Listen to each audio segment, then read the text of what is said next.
Hello, Tshiamo Malatji. Welcome to the conversation. You are a debater from Bloemfontein in South Africa. You have, I think, managed to make that organization grow to reach before, and you have even included that towards international debating, being a secretary of the World's Council. And I'm very happy that you're on the show. Could you tell me a bit more about yourself and your background in debating? I'm particularly interested in what you've gotten out of it thus far. I started debating in primary school here in Bloemfontein, South Africa. Debate culture is really popular in schools here in South Africa. And then I started debating in university because of that. What did I get out of debating? I think from a young age, you develop critical thinking and public speaking skills, which helps you in debating, obviously, but also anywhere else you want to work and live in society. But most of what I do today is not the activity of debating. It's, as you mentioned, it's organizing competitions, development, training. And the most that I get out of that is seeing how much we can help the people that come after us. Okay, that's, I think, the exact topic of conversation that I'm deeply interested in, having someone myself who's been an active debater, but still works in the field, because I think we can all stick around a bit and learn more from it.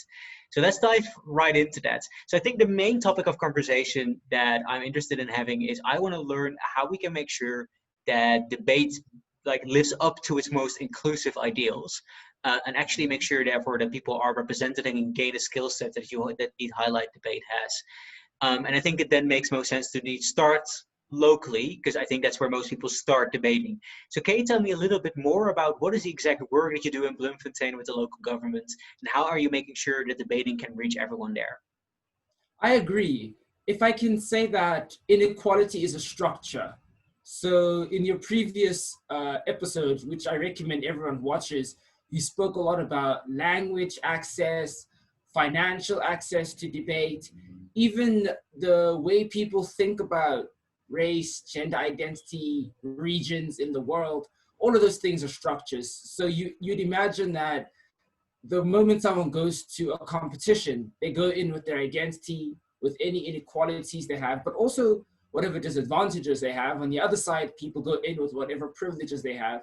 And that plays a role. I mean, in the previous episode, they were speaking about judges who couldn't understand an accent. So all of that is a structure. So from my perspective, the best way to address this is to address that structure itself.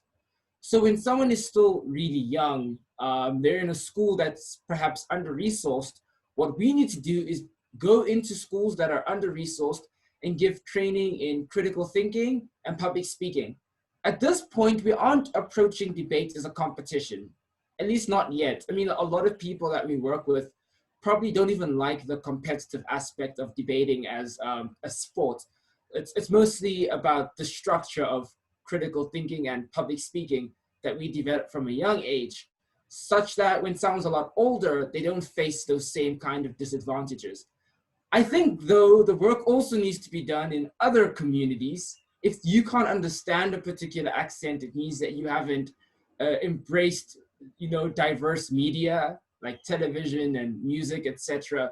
So it doesn't help that we do all the work on our side to get rid of the structural impediments here, because the structure is also the privilege that other people have. But okay, what do we do specifically? We work with the local government here. South Africa is split up into 9 provinces, and each province has its own Department of Education. And those provinces have autonomy over educational programs. So one educational program is what I work in, and that it's actually mostly public speaking, but because of us, we've actually given it more of a debating lens. We start with training in critical thinking and public speaking because it can be really intimidating to try to debate without that prior exposure to critical thinking, even just content sessions, current affairs, just having conversations. Many people aren't confident to even speak publicly, so sometimes it's just about doing icebreakers, playing fun games just to get people to talk. And we're talking about young learners. I mean, when I started, we were speaking people as young as 10, but now we're mostly focusing on people in high school So from age 14 upward, and that goes up until their last year in high school. So, you know, between the ages of 14 and 18. The program isn't well funded, so none of us get paid most of the time. Sometimes you might get food or snacks for the day. So it's mostly run based on our us being volunteers. When we do have time, we are also all university students, so we can't do it regularly. So the program isn't that amazing because it's not a constant, continuous engagement for many of the learners. But every time we do end up traveling, I mean, it's nice as well because we get into this van, basically. We drive an hour and a half.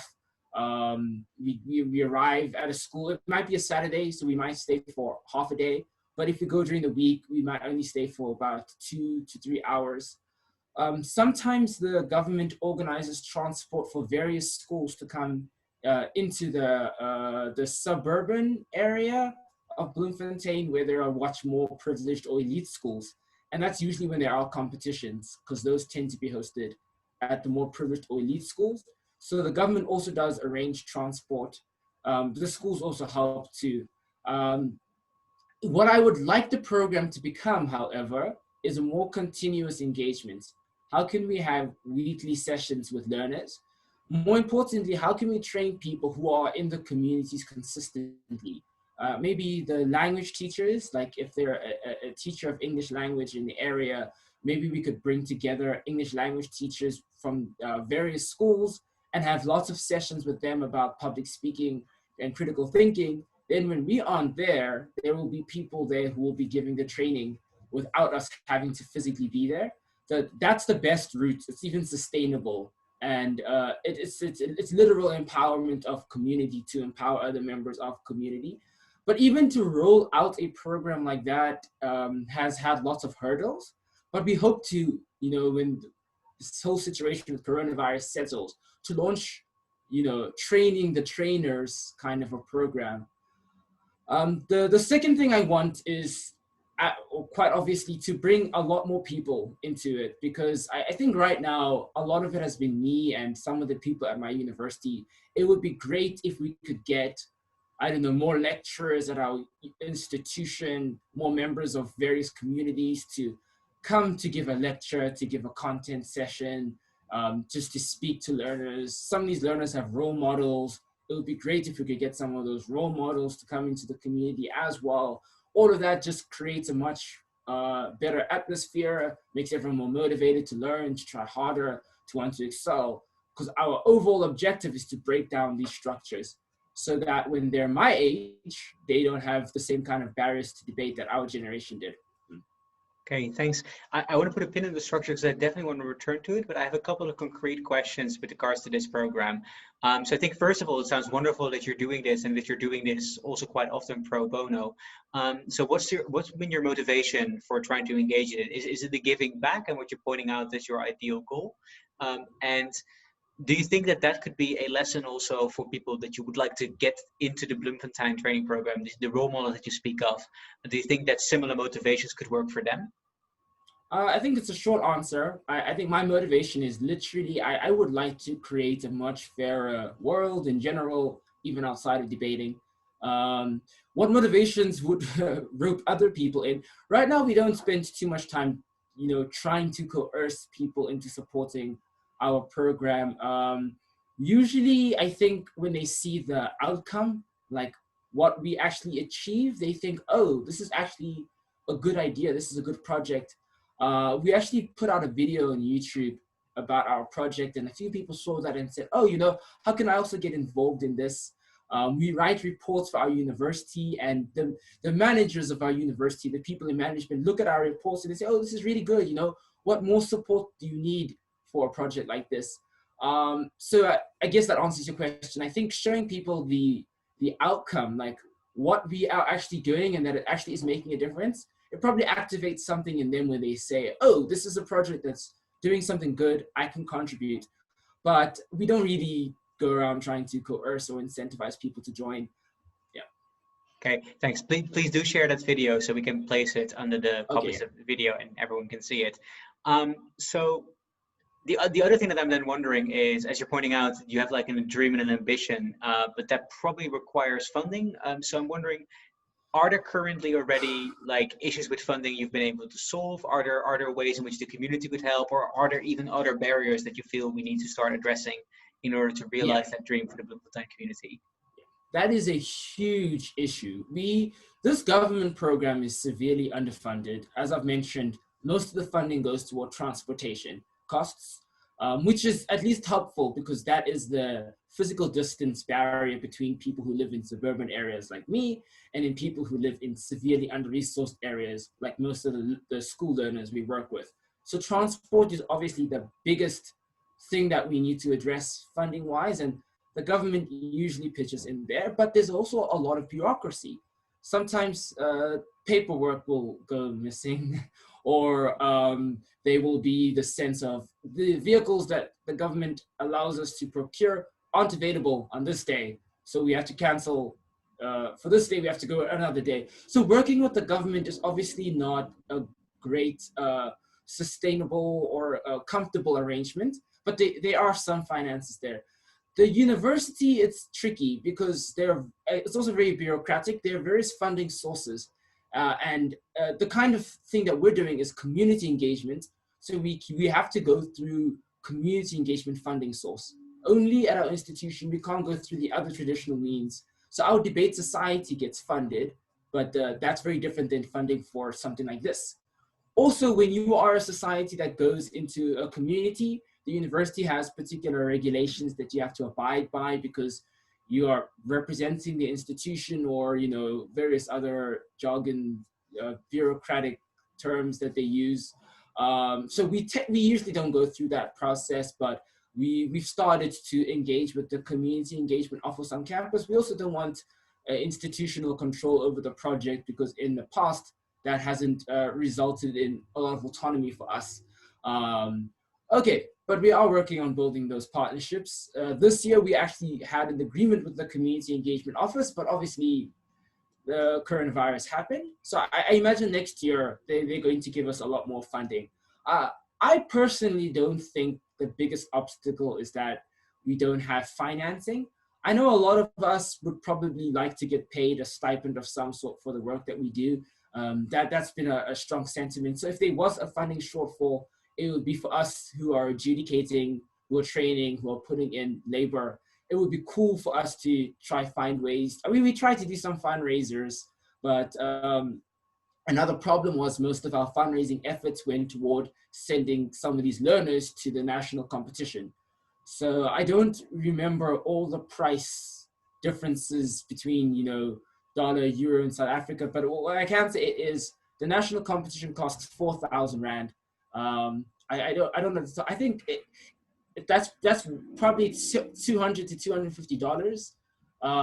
It's quite a hefty amount. It's crazy. I mean, the average South African doesn't even make that much in a month, and that's how much it costs to attend this competition.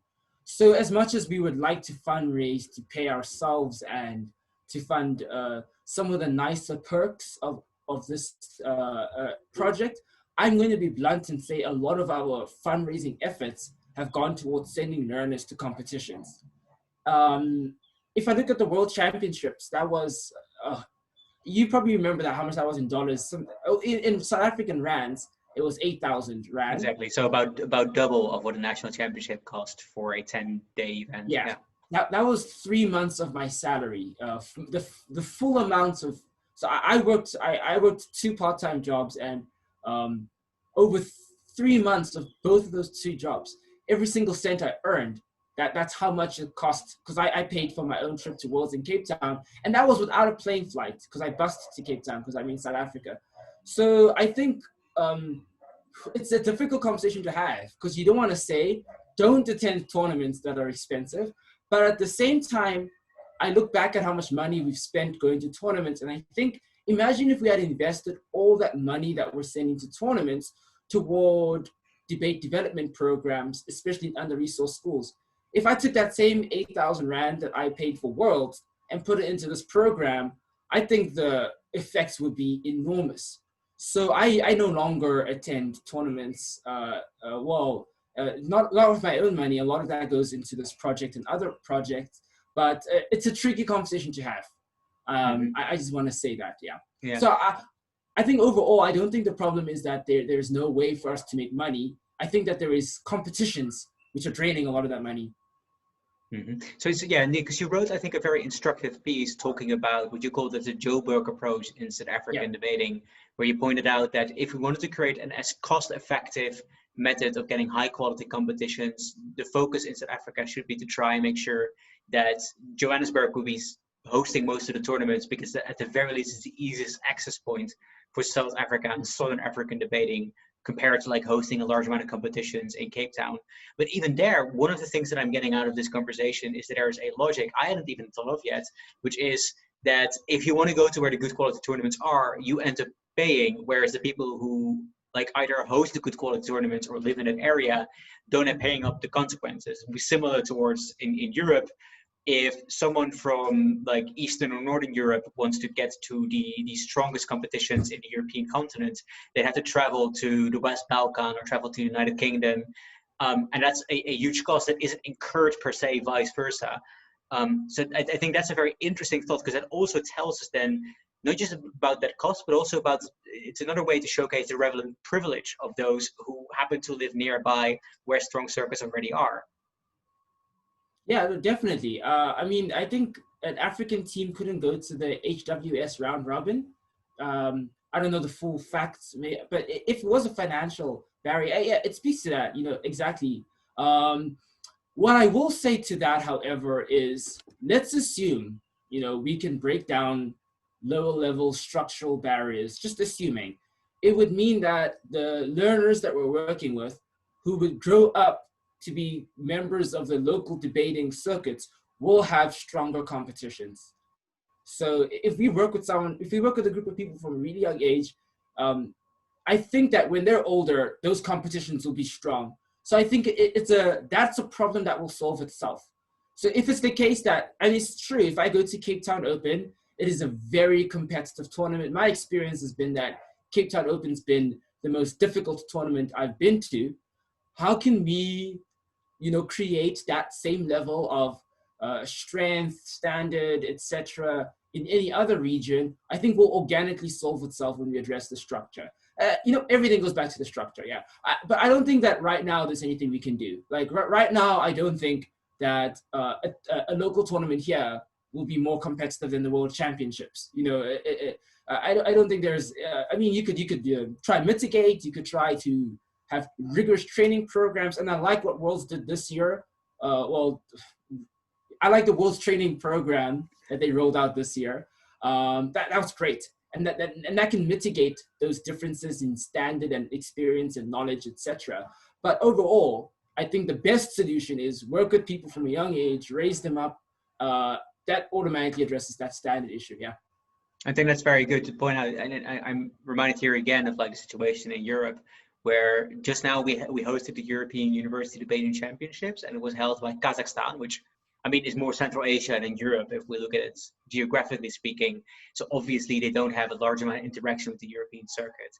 Yet at the same time, a team from Nazarbayev University broke as the fourth open team, whereas last year they really didn't have that opportunity that much. And I think one of them ended up on the 225th speaker place on tap.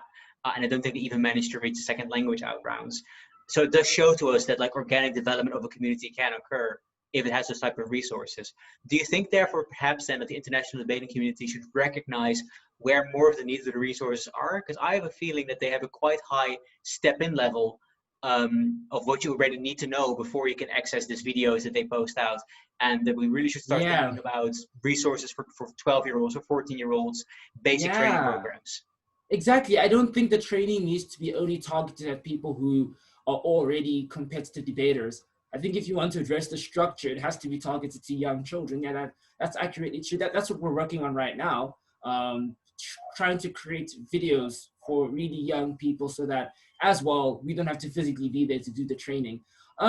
What ways can international community and world help out? I think that's a bit tricky because to some degree, the people who need ownership over the material and what is being trained needs to be us. So I think it doesn't help that someone else creates training videos and then sends it to us. I don't think that's necessary. I think, unfortunately, a lot of the groundwork has to be done by us. I personally believe, honestly, that the work that people in other parts of the world need to do is to address structures in those parts of the world. If you are in UK or Iona in general, if you're in North America, if you're anywhere in Europe, and you don't watch debate videos from Africa, you need to do more of that. You know, there are Pan-African Championships videos. They're online. There are videos from South Africa, I know, which are online. If you aren't watching debate videos from this side of the world, then you aren't putting in enough work to understand how debating works and operates, what kind of issues are usually contested here, accents even, you know. I think that that's the structure that needs to be corroded on that side. And I know they watch a lot of each other's videos. I just think that it would make sense for them to watch more of ours. But if they did want to help out with more of the groundwork, I think we could enter into some kind of coalition. And I wanted to speak about that actually, because I work, we're currently, it's going to take a long time, but I want to prepare some training materials, and I'm going to be sending it to some debaters in Palestine who are going to be working on translating those materials into Arabic, but then also contributing meaningfully to the material based on their own context. So it's not I make a document, they just translate. It's also what kind of examples are we using? How are we explaining the concepts? So it's like meaningfully co-writing the document. Then I've also worked with some debaters in Brazil who are doing the same, who are also converting the document into Portuguese, and also adding local contextual examples. And then I've also spoken to a debater in the Caribbean who's also going to be doing the same. So we've kind of got this coalition now. I've got debaters in Brazil. I think in Jamaica is the specific country in the Caribbean, and Palestine. I've worked as well before with debaters in Kenya, in Nigeria. There's a tournament that was organized by debaters across Africa, but then also some debaters in Spain and in, oh gosh, I need to remember the name of this country. I'm really sorry. It's a South America, Ecuador. And Ecuador, it was called the UDDC, Uhuru Digital Debate Championship. So you've got debaters in Ecuador, South Africa, Nigeria, Ghana, Spain, etc., helping to organize a tournament. And this tournament also had members from across the world. There were over 35 countries participating in this tournament. It happened this year in June online. Okay, but the point is, I think that that development needs to happen horizontally. It needs to happen through coalition, not top down. I don't need someone to transfer $50 into my bank account, you know, although there are many other people who would like that. And I think that do give financial support to groups that are asking for it and need it. I know there are fundraisers that we also sometimes have. But in terms of the greater grand vision, I think that needs to be done through coalition. So it would be great if someone actually just messaged me and asked, hi, how can we work together? And we had a long conversation about it. We can see where each of our strengths are. I don't know, maybe someone is really great at fact checking or proofreading documents. Maybe we could compile our document and send it to them, and they could just help us, you know, fact check or proofread the document. Maybe we were making a case file and I wanted to include history around the world for this case file. It would be great to have a network of, I mean, they do that on Communist Case File, which is the Facebook group where you can ask questions and then the people in the comment section kind of respond, oh, this is where you can find this source. So I've used that group, Communist Case File. I've also looked at some of the questions that people have asked on Communist Case File, and have used that as well in preparing information as well for our sessions. And that's a good example. Communist Case File is a horizontal group. It's a group where you can ask for advice and give advice. And it already exists. So I would just say, you know, continue building on something like that. Okay, one thing I really like about this argument is that it suggests, therefore, that the current model of how we think that debate development, where the world's best speakers and judges come in, they fly in every now and then when there's a regional competition, they can afford the flight funding, and then they teach, is in a sense outdated, Yeah. because it means that we just have the assumption that they have all the wisdom there, and they can develop it and spin it down, and then it's out there. There's no more development. And Exactly. I like what you say here for a couple of reasons. One, that you say it is a far more mutual arrangement of learning. So in that sense, it makes it feel like it's much more than like the incidental, we fly someone in and that learns. Two, I think it flips the model and the idea that there's this person who already knows everything, because you point out correctly that there is more learning to be done. And I think that probably creates the type of diversity that you're talking about. And also, I think it sounds, I've had very large amount of conversations in this in this series, where we talk a lot about the fact that why people need to encounter their own biases and need to like critically examine them. And this seems to, at the very least, be a structural way in or shift in which that bias encountering actually meaningfully can take place. But then Yeah. finally, one like little trick I think I really like about this is it feels like it could be self-interested. Like if I want to get better at debating topics about development, probably I want to speak to someone who has meaningfully encountered that into a country that has had direct experiences with development aid and all of that, rather than just keep talking about the narrative that we hear about in newspapers in Europe. So I think that that is a wonderful idea to actually encounter a stimulus for that kind of development. And I'm also wondering, are there, you're pointing out that these structures are being set up, that you're in these contacts with Palestinian debaters, debaters from Kenya, from Ecuador. If someone listening to this is interested, where could they hook themselves into the system? Well, see, I've never thought far enough to formalize it so that it can constantly keep growing. Because that would also have required the thinking of wanting to make oneself the authority over all of it. But I personally think that you can find a way to message me personally, and then maybe we can work on formalizing. I mean, maybe the first thing we should do is, instead of giving the answer on this call, we should, if you want to help out, we can find a way to formalize a coalition, a development coalition. I mean, that's what the World Council wanted to do at a stage, and other things got involved there. Maybe we could do that. I mean, there's a group in Ghana called Speech Forces, and then they're working right now with the Wits Debating Union here in South Africa. I mean, they've even merged two African tournaments together. So it's almost like everyone's got an organization already, which exists and is already formal. So there might not be a need to create a new organization and title it. I mean, you've got IDEA that you're working with, obviously, where this is being broadcast. We already have formal structures. I think it's more of different formal structures working in coalition with each other. It would be cool, like let's say we created a video series. I don't know, maybe IDEA has a YouTube channel. It goes up on your YouTube channel. Southern African Debating has a YouTube channel. The same video goes up on ours. And then Speech Forces can put the same video up, and everyone contributes to the video, and everyone also uses their own formal platform to put the video up. I think that that's more important than trying to create a new organization, because there's already, pardon, the World Council. And I also feel like trying to do that will be giving away all authority from our local movements to one, you know, hegemonic group that's going to be responsible for all debate development, which is not what we want. The horizontal, in other words, decentralization. We work in our own context, but then we collaborate with each other. So what I would actually recommend someone do then is, if you're going to come as an individual, not as a formal structure that you already have, it's cool. Maybe we can find a way for you to help us with whatever skills you have. But the best thing to do is to start a little project where you are. Do something where you are. That way, when you come to us, you're coming to us with work that you've already done, and we're working together. Instead of just coming to us as someone who's interested in doing something, you know. So I like that. Like Speech Forces in Ghana already exists. They were already doing their work. Wits Debate Union already exists. It's already doing its work. Then they work together. That amplifies both of their efforts. But if you haven't been doing anything, and we've been doing a lot of work, it's almost like you're joining us, not working with us. Does that make sense? Yeah.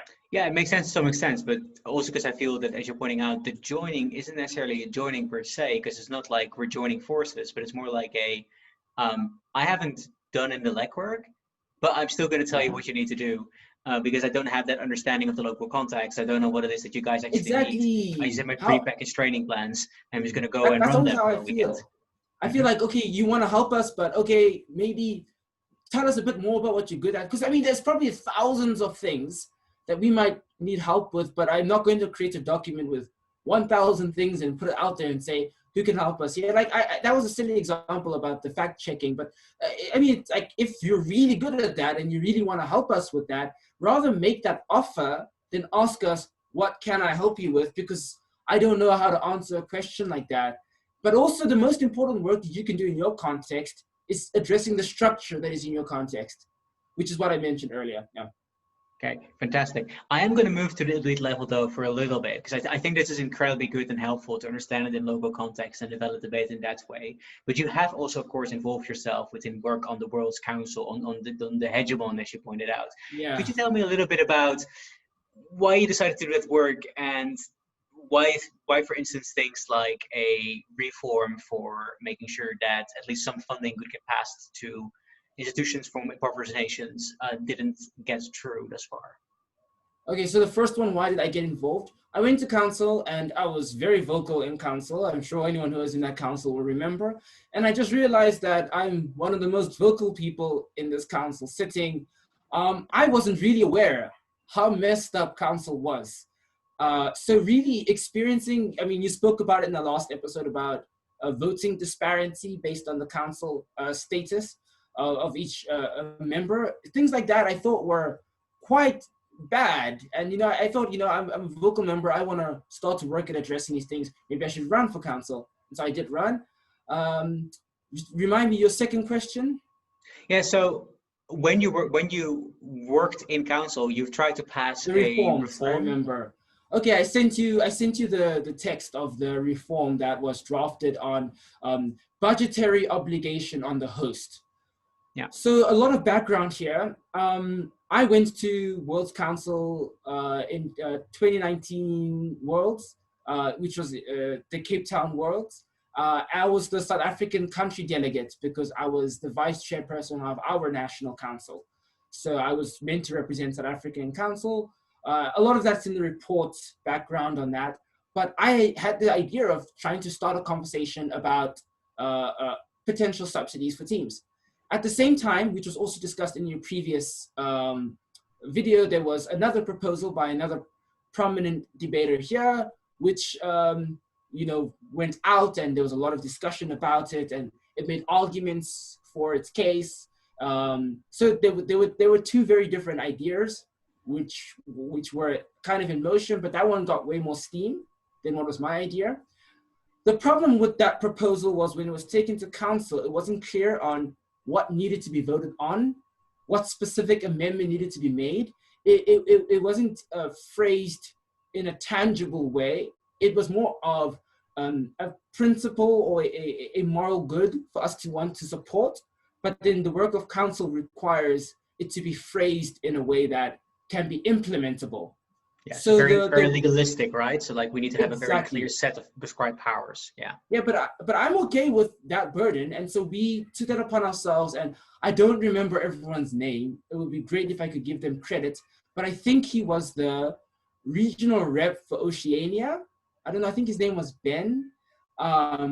He, myself, and Julio, who became the registrar for the World Council, and I think maybe another person worked for a while on how to phrase the amendment.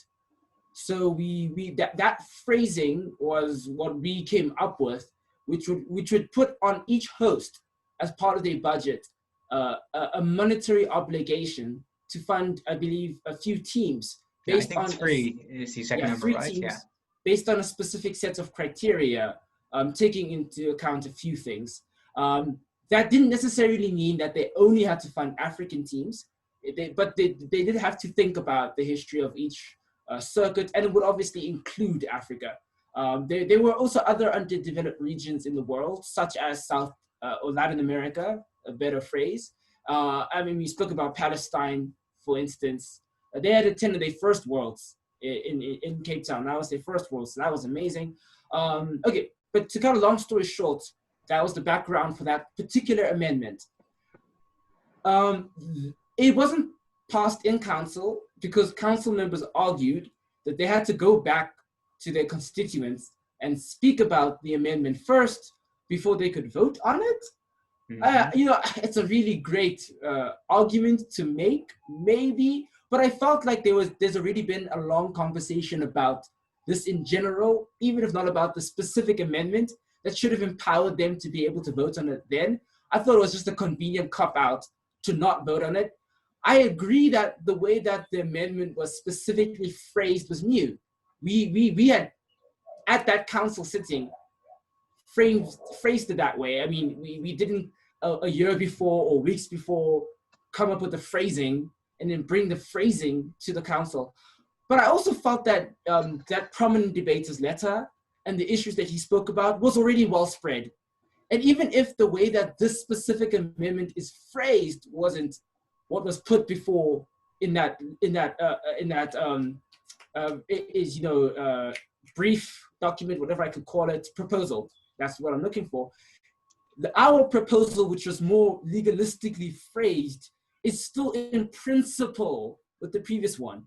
And I believe that when you are speaking to your constituents, you would be speaking to them about the principle, not really about, oh, look at the nitty-gritties of how this X, Y, and Z is phrased. And so I felt that was just a really inconvenient, and I didn't really like how most of the council members decided to just not vote on the amendment then because of that reason.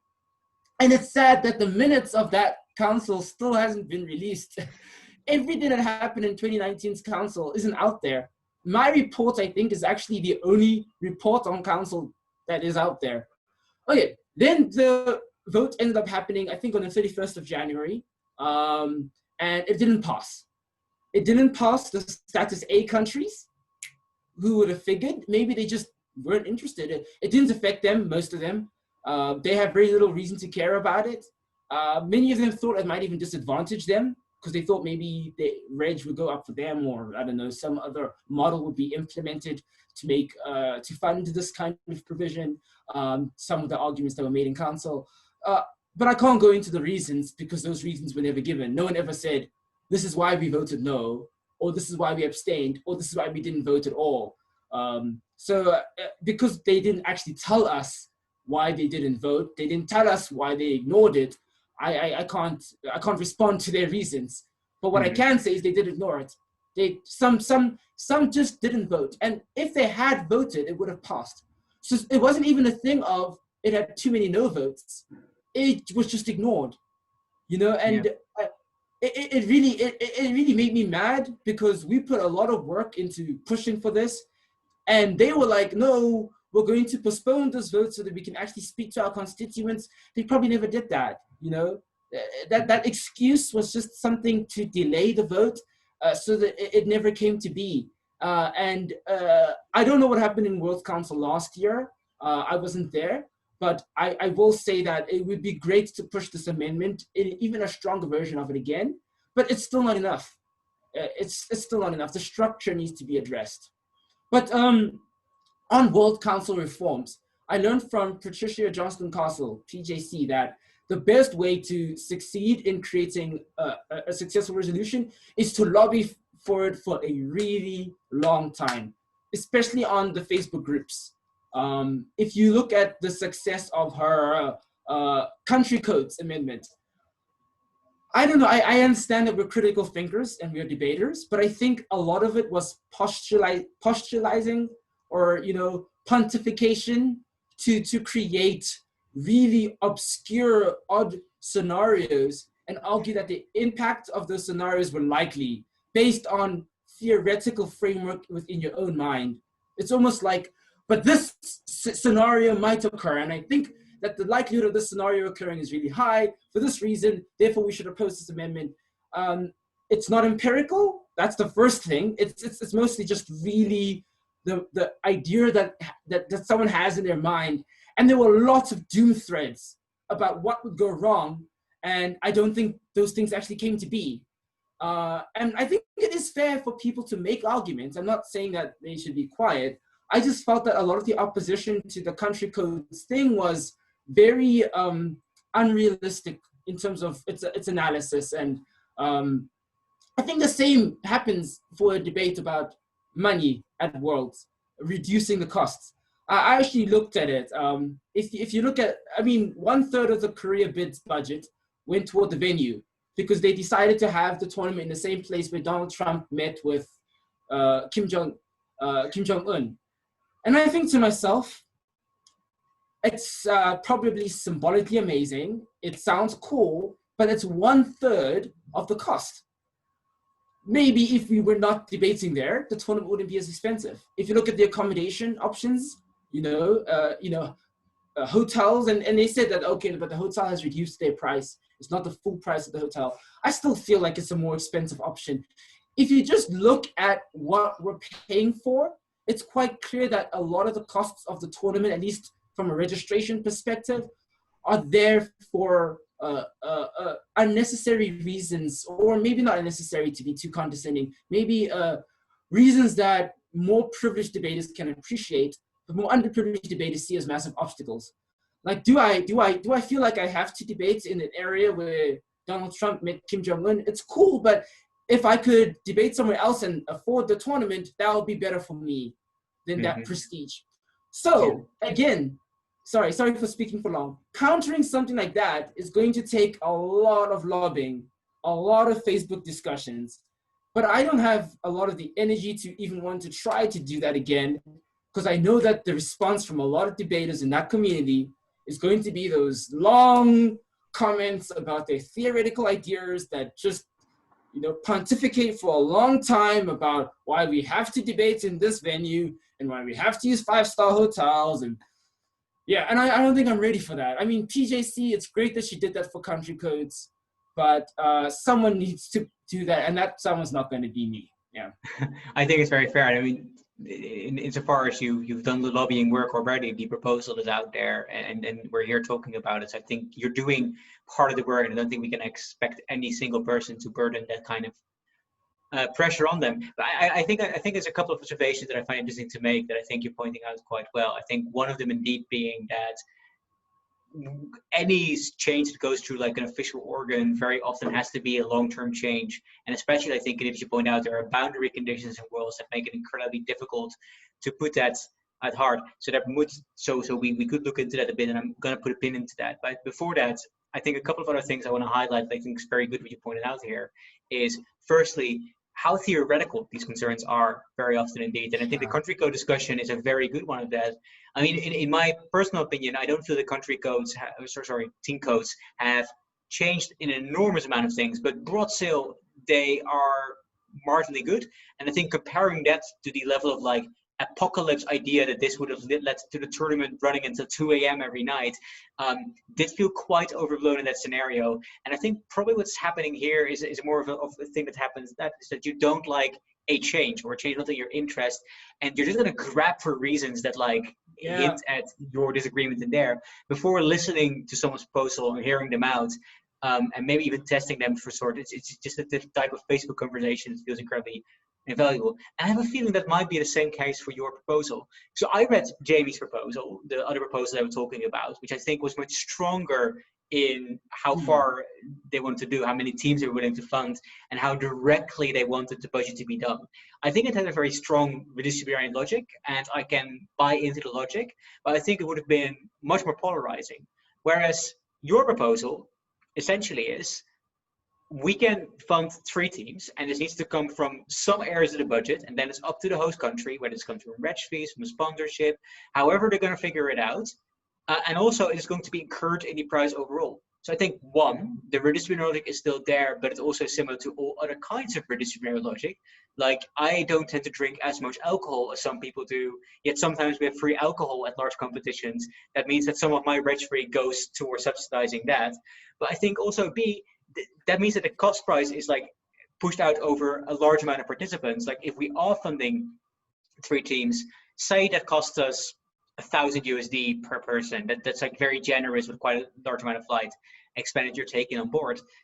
If we then also say the fact that like there's 1,200 participants at Worlds, that means each of them chips in $1 per team to get them to come. And I feel like the marginal change rate between me attending worlds and understanding worlds is not going to be whether reg fee is 400 or whether reg fee is $404 for me, or it's gotten up to 500 by now.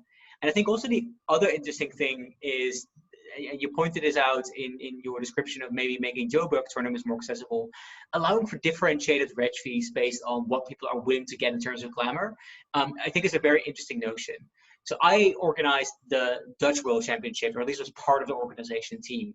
And I think we definitely organized a like slower luxury level worlds, as people can attest to having had to sleep with some of the caravans could attest there. And that's obviously in large part because the Netherlands is one of the most expensive countries in the world to try and organize a thing in. But that doesn't need to highlight, as you point out, that whereas there might be structural costs that are quite high, like there are potentially good reasons to put people into hotels that have a bit more amenities because they tend to be larger and conference hotels, that it definitely isn't true for all parts of the budget. And there definitely can be cuts made under some of it and still create an enjoyable experience. And I think that like critically making sure that we examine that, I think all of these are very, very good and forward. But overall, this sounds like a very disheartening thing that you had to go through this. Yeah, I mean, if you look at a lot of our debating stories, I went to a tournament in Namibia, and getting there required hiking. Some people had to track down strangers. There was a person who had to go in the back of a van just to get there. We've slept in cars. There are people who have slept on benches outside debate tournaments. We've debated in areas where the electricity goes off. We've slept in rooms where there are cockroaches. We've starved for an entire day because there was no food at the tournament. If you look at our experiences of debating, we don't even have the opportunity to argue for that luxury, you know. And now I'm listening to people who are saying we don't want to let go of it. It just feels to me like that's not even a discussion I want to be in. I mean, we come from a context where that luxury doesn't exist. And I must now convince you with some kind of logic that must counter your pontification that you should let go of it. It just feels to me like I don't want to be a part of that discussion. And you know, I agree with your previous video. If we can at least, let's address the country status within World Council. Because part of the reason why we have to lobby so hard is because they have more power than us when it comes to voting. If status A countries effectively make the decisions, and that's true, because it's not enough to just get a supermajority. The Constitution stipulates that some votes, especially amendments to the Constitution itself, require that majority of all countries, but also of status A. So you could have 80% of countries support something, non-status A countries support something. If it's not supported by status A countries, it's not going to pass. So, you know, what the other countries believe doesn't even actually matter, because usually they would support it, obviously. If we can address that I think, structural, you know, impediment, then we don't have to address the long threads on Facebook groups and convincing people to let go of luxury. If we can just address at its core voting rights, one country, one vote, then we don't have to do any of that lobbying and convincing people. So I think that if there's one thing that we should all be fighting for, we should all be fighting for equal status. I think that's wonderful. And I think it ties in with a large amount of the theme of this conversation that we say about equal, but also making sure that that's with respect and that we take into account different viewpoints, perspective, and context, and operate from local context and allow them to have an equal and fair hearing. Thank you very much for all of you added. If there's one more thing that you'd want to add into the conversation, is there something that you feel we have to mention before we close it? Yeah, I just think we need to have hope as well. I mean, we've been speaking a lot of negatives, a lot about the structures of global debating, and I think we're just being realistic about all the obstacles that exist. But I think that we can address the structure. I mean, I wouldn't be doing all the work I'm doing if I didn't believe that we can one day have a world, but also just a debating community that's fairer, that's more equal. I do think we can do that. So I just say to everyone, you know, have hope and keep fighting. Yeah. Thank you very much, Tshiamo. Thank you for coming in and for giving us all of your fantastic insights.